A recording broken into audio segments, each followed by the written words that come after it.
Okay, we'll go ahead and get started today.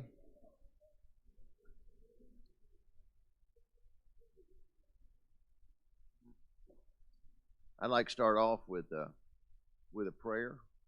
Oh, you're not sitting with John? He's right over here.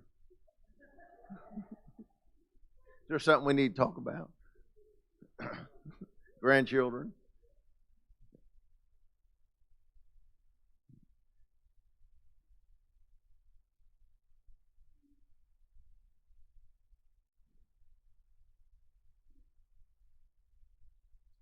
Would you pray with me, please? Dear God, we thank you for this time we have together. We pray that we will participate and learn from this lesson, and that we will know that people will gain knowledge from that, and that we praise you and ask that our hearts be open. We pray in Christ's name. Amen. I lost my voice or something. I don't know what happened. Ecclesiastes. We're going to study verse 3 today. Chapter 3. Chapter 1 and 2. How would you summarize that? We've been going over that. What do you think 1 and 2 was all about? That's a question.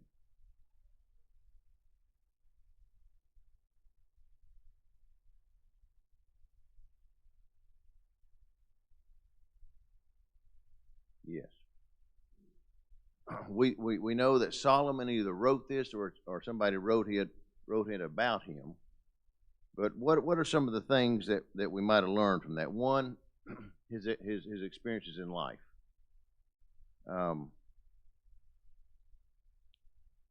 Why do you think he went, or the author or whoever wrote this, went to the time of spending 2 chapters talking about past experiences of his life? What do you think the purpose of that was?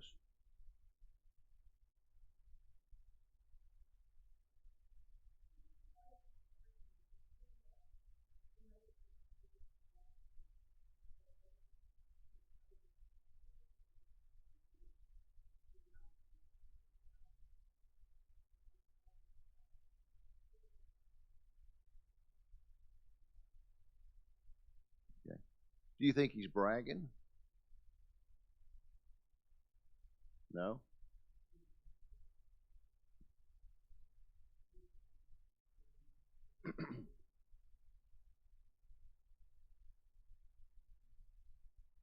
You know, it's amazing. Cindy and I sometimes watch this show called Undercover Boss, and the guy dresses up as some in disguise and goes into his own business.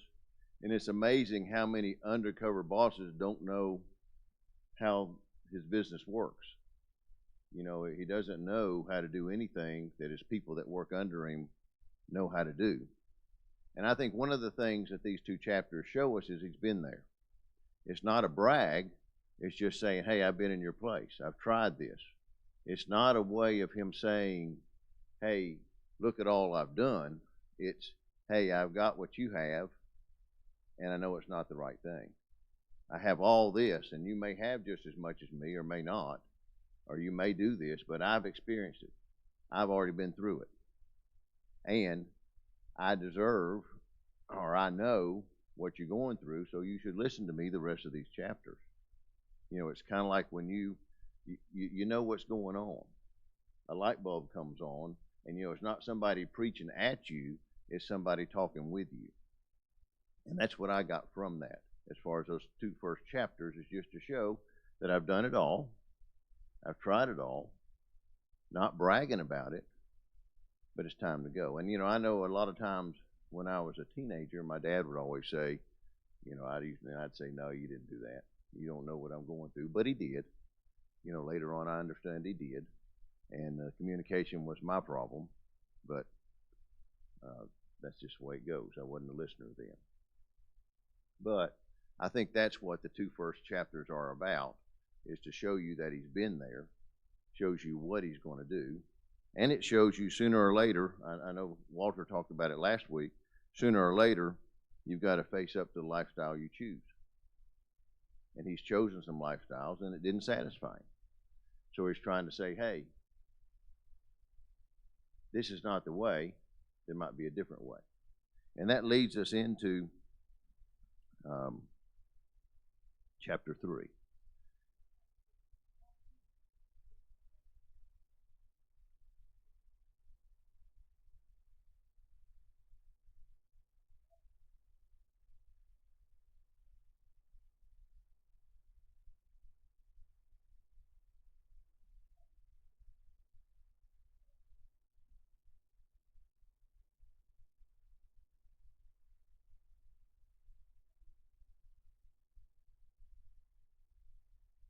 Yes. And I believe that, but also think he was very rich, but he also had a family that was kind of diverse. You know, his mom and his dad and all. He went through that part of it too, so he's kind of been through the world and looking at that. But that kind of makes it to say, hey, this is why maybe you should listen to me. So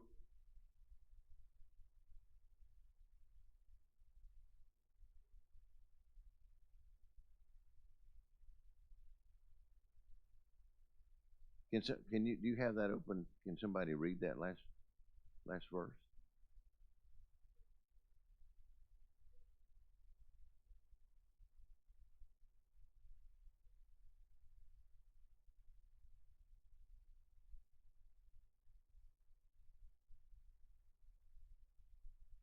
Thank you. And that leads into chapter 3. And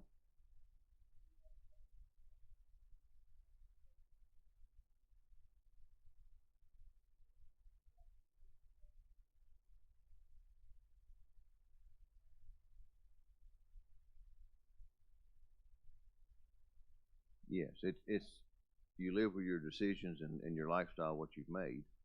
Um, you have to be positive about it.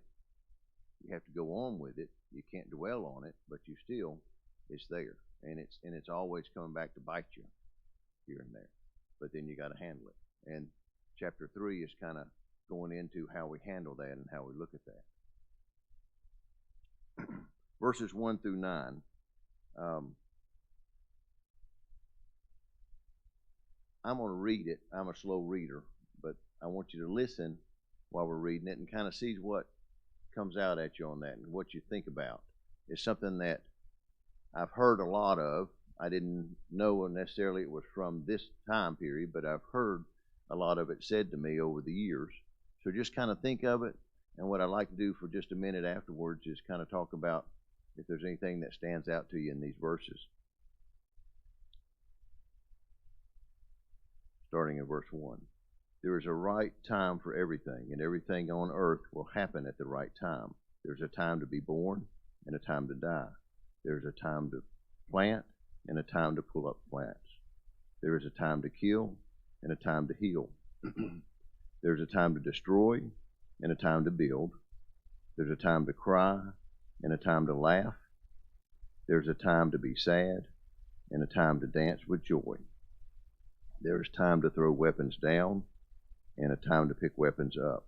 There's a time to hug someone and time to stop holding so tightly.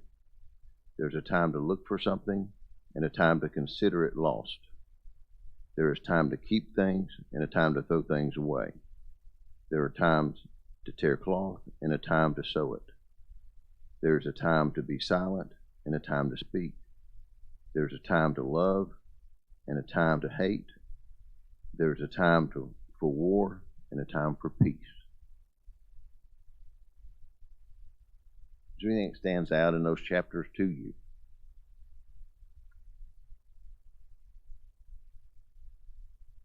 Would you say those are negative or positive comments?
I used to hate these.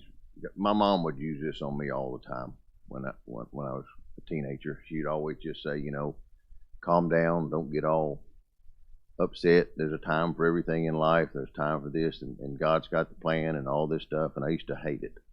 I used to just hate it when she would talk about this. But it was in a positive way.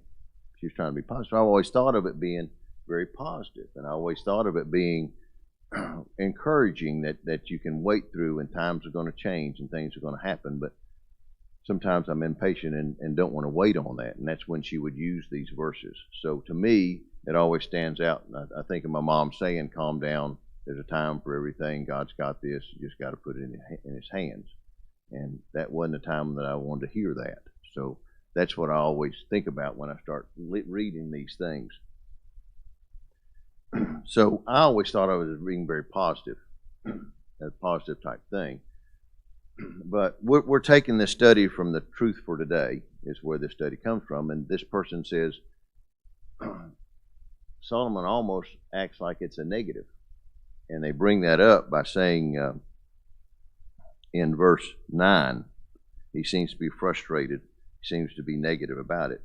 And that says, do people really gain anything from their hard work? In other words, throwing up his hands saying, hey, you can do all this stuff and all this stuff happens, but do you really get anything from that hard work? So it kind of says that he's a little frustrated at that time, and kind of talks about how it might be negative.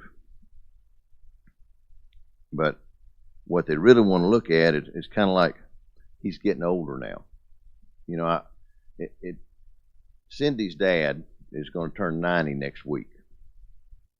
And when I first met, I've known him for 30 years. I went to church with him at East Brainerd, and I've known him. And he's always been a black and white guy. It's either Gene's way or it's wrong. Whether it be about the Lord, whether it be about church stuff, whether it be about fixing a car, whether it be about gardening, it's either black, it's either right or wrong. There's no gray. Cindy and I were talking when we were kind of talking about this, and he's turned gray in the last 5 years. He said things that I've actually opened, my mouth just fell open, because it's no longer black and white. He's sometimes more grayer than I am, and that would have never happened 10 years ago. So, we look at things and we look at Solomon, and we look, he's a ripe old age of under 59, so, he's an older guy. And he's been through all that, and he's turned a little gray in all of his stuff, so I kind of wonder about that stuff and kind of look at it. But they say that what he's really saying here is that there's room for both. It's not either or, it's not a right time, but in your lifetime, there's going to be room for all of that. Kind of like Lynn said, there's going to be highs and there's going to be low. And in our lifetime, under the sun that he's talking about, not after we die, but under the sun, there's always time for laughter, and there's always time for crying. It's all going to happen. Mark?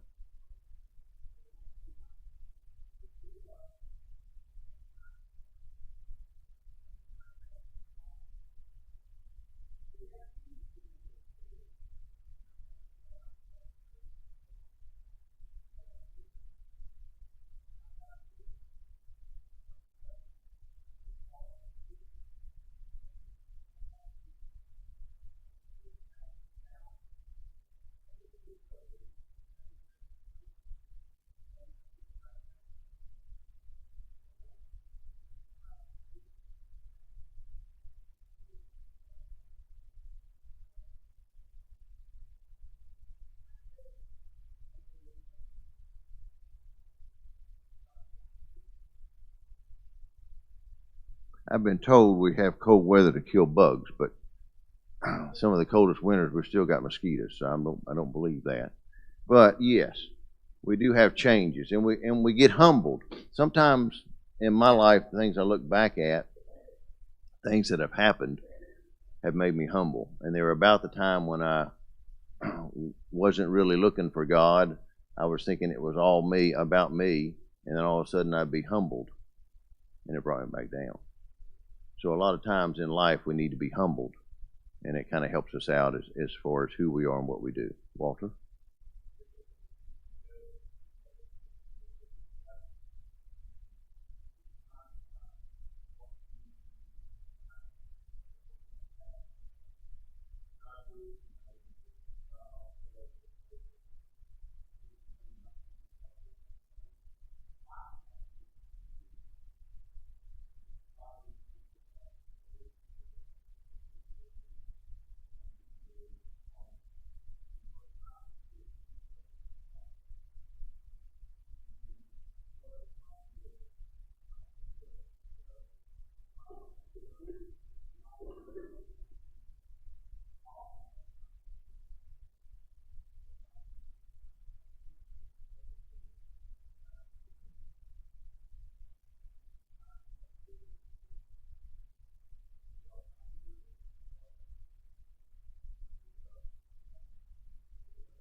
And sometimes we never know why it happened, and then sometimes we can look back on our life and know why it happened. You know, we look at it in a different view. You know, it's kind of like, I don't know if you all listen to country music, but there's a country music song, and I don't even know who wrote it, who sings it, but it's about a guy that comes back to homecoming and sees his old girlfriend that dumped him. You know, and he says, God unanswered prayers. Well, I think that might be the name of it. You know, that he doesn't realize what happened back then, but now that he looks back, he understands that God answered his prayers, that it really wasn't the right person for him. And I think that's a lot of times we look at that and kind of see that in the ups and downs.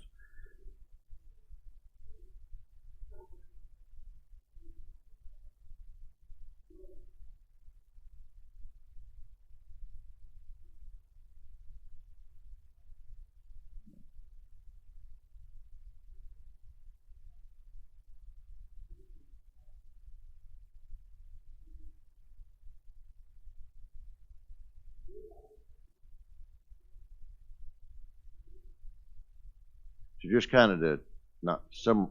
Go ahead. I'm sorry, I didn't mean to interrupt. Yeah.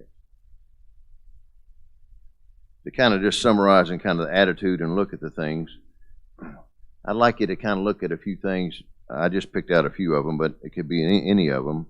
And instead of saying what it says, say life has room for both tears and laughter. Life has room for both building and destroying. You know, life has room for both of those. And it kind of gives a different look on that when we look at that part of it. Verses 10 through 15. This is when he brings God into the picture. This is kind of what all this has kind of been about. It's been, I've done it all and I'm not happy. So who's going to make it happy for me? And this is when he starts talking about God and how that should, you know, he can make that happy for us. God is a sovereign ruler of life. A sovereign. What does sovereign mean?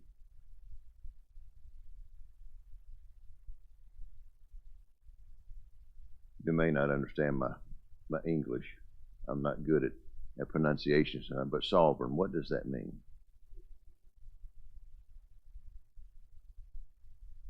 A king?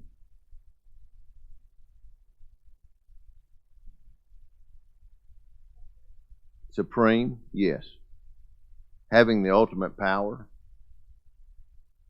Ruler of all life?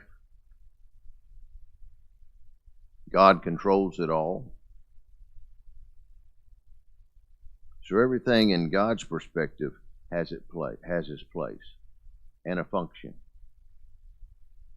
Everything is not appropriate in and of itself, but it's appropriate in its time, and God knows that time. And he's really the only one that knows that time. This week I've had a great week. I had my grandchildren in and we played games, and I've got some grandchildren that are very aggressive in games and hates to lose, and I got some grandchildren that don't care. They can play it about 2 minutes and then they're off over here and they're over here and they're doing this. But how do you lose in a game like tic-tac-toe or Connect Four? How do you lose in that? Mathematically, logically, you can't lose. You know, you should be able to play it and come to a draw every time in those games. Gracie, my oldest one, gets mad if I let her win. And she'll say, now, K-Pop, you're either not thinking or you let me win, and either one is wrong. So I don't let her win anymore. She wins on her own. She knows the game. But in those games, what makes you lose? Normally, it's that you start focusing on yourself and trying to get those 3 in a row instead of looking at what somebody else is doing, instead of looking at the whole picture. In Connect Four, you're trying to put these little red and black things in and get your numbers, and then as soon as you start getting excited because I got one more to go, I'm going to get him, then all of a sudden they got one. Because you're focusing on that moment. It's kind of like that in life. We tend to focus on that moment. We don't have the whole picture like God does. And as soon as we start focusing on our moments, we can be down, we can be up, we can't be hell happy because we don't see the total picture that God sees. We're not focusing on that.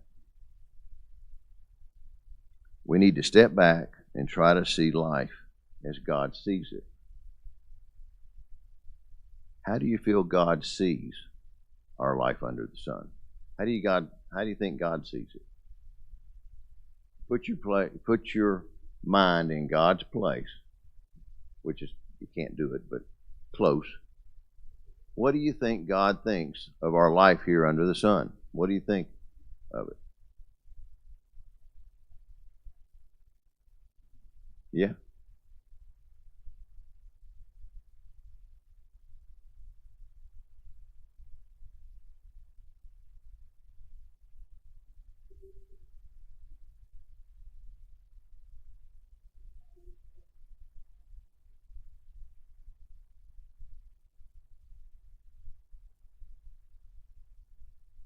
See, if we can think like God sees it, and we let Him, and we know we trust Him, then we'll be happy in anything we have. And that's kind of what these verses and what this next group is going to talk about. Before, I had a 7-year-old granddaughter and a 6-year-old grandson who knows how to spell better than I do and knows grammar better than I do and corrects my grammar. I could see where they're going with different things. I could stand back and know what's going to happen. I think God stands back and knows what's going to happen. You know, and I think God also knows our soul, and I think He knows what really makes us happy. And if we're just let Him do that, what Solomon is saying here, then we'll be happy with these ups and downs of life, and we'll handle them better. Could I get somebody to read verse 11? Chapter 3, verse 11.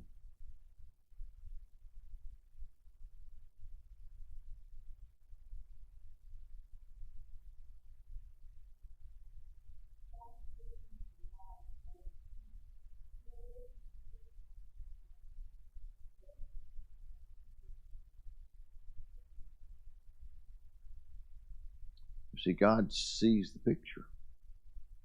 We don't. We're still trying to make those X's 3 in a row and beat somebody. But God knows the whole game. God knows that what we are here, and what we have to understand is we're here under the sun, we're here doing this stuff, but the real picture is above the sun, heaven. And if we could just get a grasp on that and understand that, things would be a lot better for us. If I could get somebody to read 12 and 13.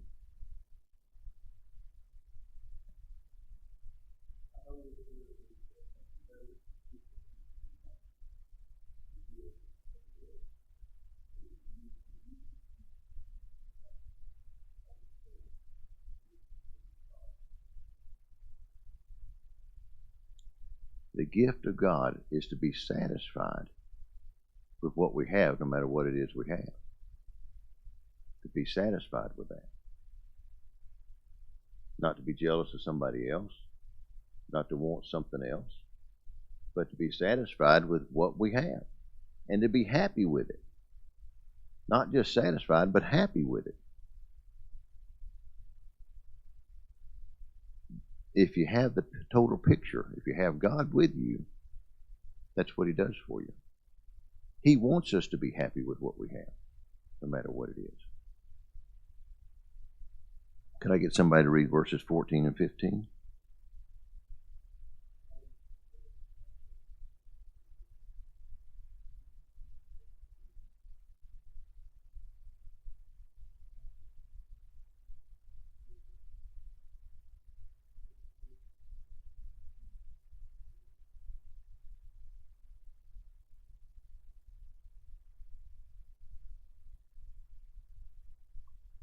You know, He knows what's going on. We're the ones that choose how we respond to the realities of life.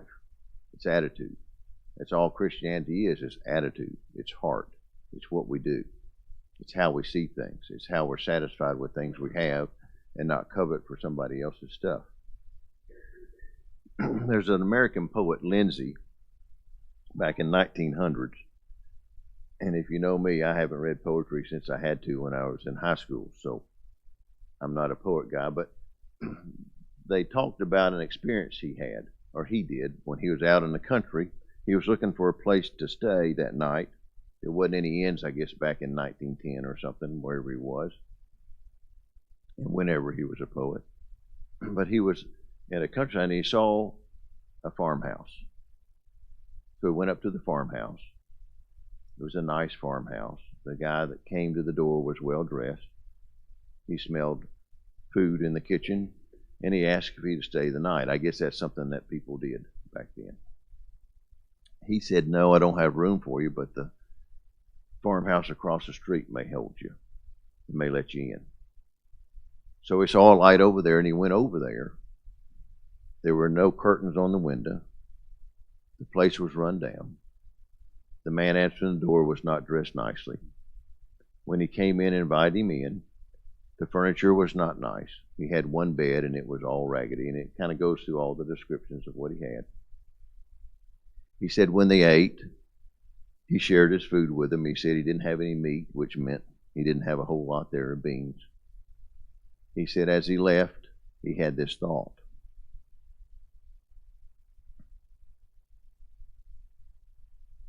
That man had nothing and gave me half of it, and we both had an abundance. It's all attitude. Kind of sums these verses up. This man had nothing to give, but he gave what he had. And in that, we have abundance. It's all about attitude. Verses 16 and 17. Could I get somebody to read that?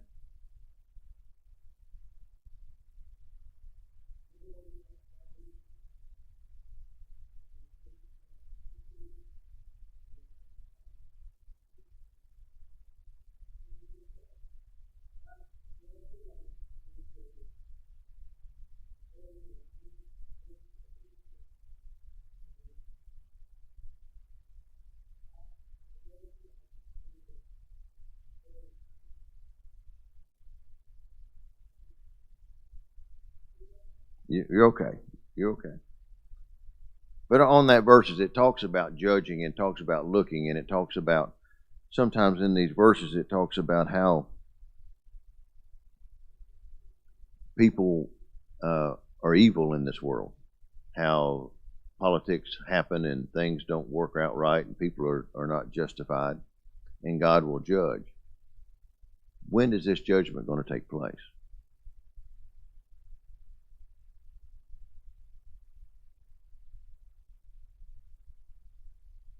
Into your time, into my time. That's when the judgment takes place.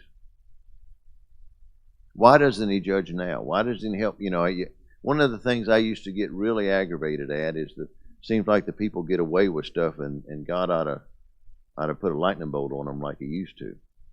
So why doesn't He do that now?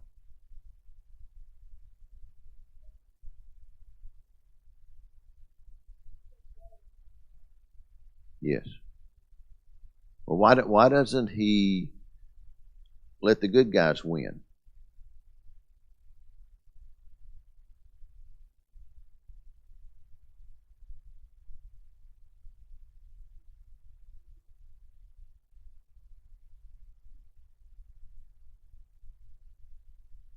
It always aggravates me when you know somebody's not doing what they ought to be doing.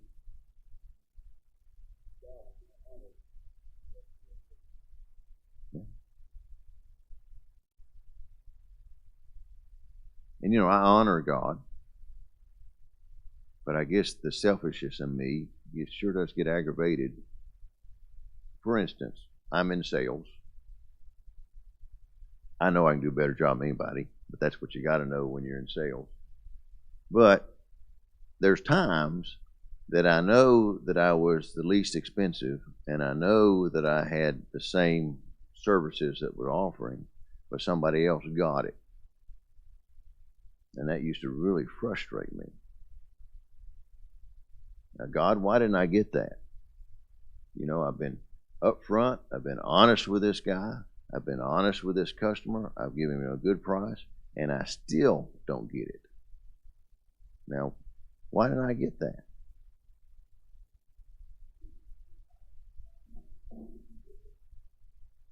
I'm sorry, I didn't hear you.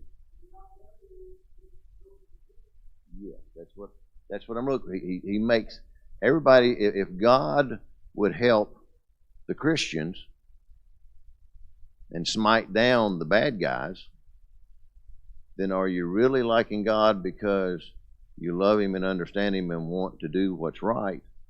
Or do you go after God because I'm going to win because I got God on my side? And that's the thing that sometimes took me a while to understand.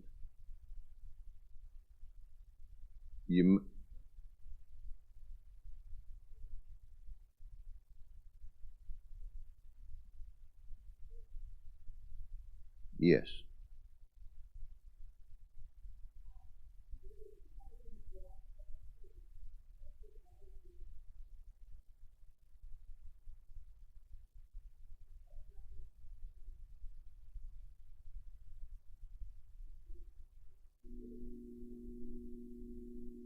And as I said before too, it keeps me humble if I lose. Don't like to lose, but it keeps you humble. And God's not saying our blessings are riches. God says our blessings are being satisfied with what we have, not how much we make, but being pleased with what we have. What I found is if you like what you're doing, money doesn't really matter. Because eventually you're going to be old enough to retire and you're going to look back and have either a terrible time doing what you're doing or enjoying what you're doing all your life. My daughter decided to get into education. My son is very driven. He is a business, he's just driven. He hasn't got, to me, the full picture of everything because he's driven. Everything's sales oriented, and he's driven, and he's a politician, and he's all this stuff. He does all the right things. And when my daughter said, I'm going to be a special ed teacher, he looked at her and he said, you're not going to make any money being a special education teacher. But you're happy. And if you go to work every day and you're happy, God's going to make you satisfied with whatever you have. And that sometimes we don't get that picture. The satisfaction that God says isn't that you're going to be blessed with all this money. You're going to be blessed with appreciating what you have, no matter where it is. If you have beans to share with a neighbor, when he leaves, you're going to be blessed. You're not going to be worried about, well, I didn't feed him any steak. I fed him beans. You're going to say, I feel good because I shared what I had, and he enjoyed it. So in Life Essence, what this is meaning is, if we look at what the blessings of God is, it is being satisfied with what we have, enjoying the gifts from God, enjoying food, enjoying work, enjoying what we do, because we have in our heart what God wants us to have, a desire to serve, a desire of seeing the whole picture.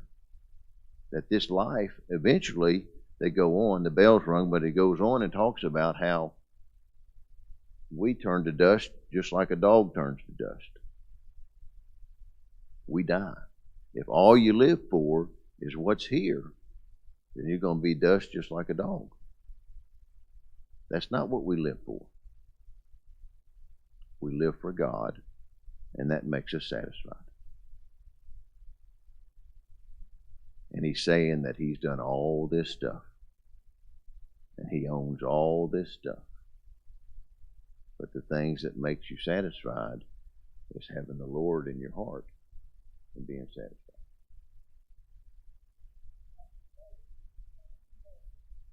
Yes. Yes. Okay. That's all I have. Thank you.